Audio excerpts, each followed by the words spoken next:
అధికమైన కృపతో నీకు వాత్సల్యము చూపుతును. యెషయా 54:8. మనము ఏమై ఉన్నామో కేవలము దేవుని కృపయై ఉన్నాము. విశ్వాసము ద్వారా కృపచేతనే రక్షింపబడి ఉన్నాం.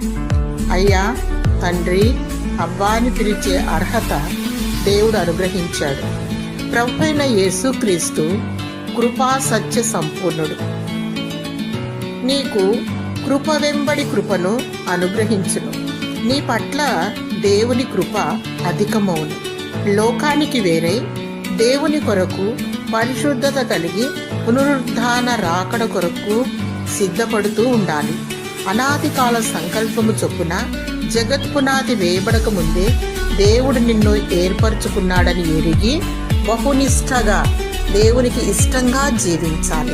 అధైర్యపడకు, నీవు ఒంటరి వాడివి కావు. నీ పక్షాన దేవుడున్నాడు. నిన్ను అనాథగా విడువడు.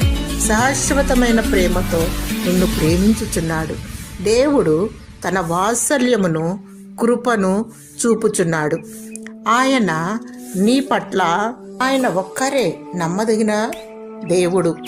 తన వాగ్దానమును నీ పట్ల నెరవేర్చును. జీవగ్రంథమందు నీ పేరు లిఖింపబడిన నిన్ను వరుడు తన రథములో కొనిపోబడును. దేవుని స్తుతించు. దేవుని కృప నీకు తోడై ఉండును గాక. ఆమేన్.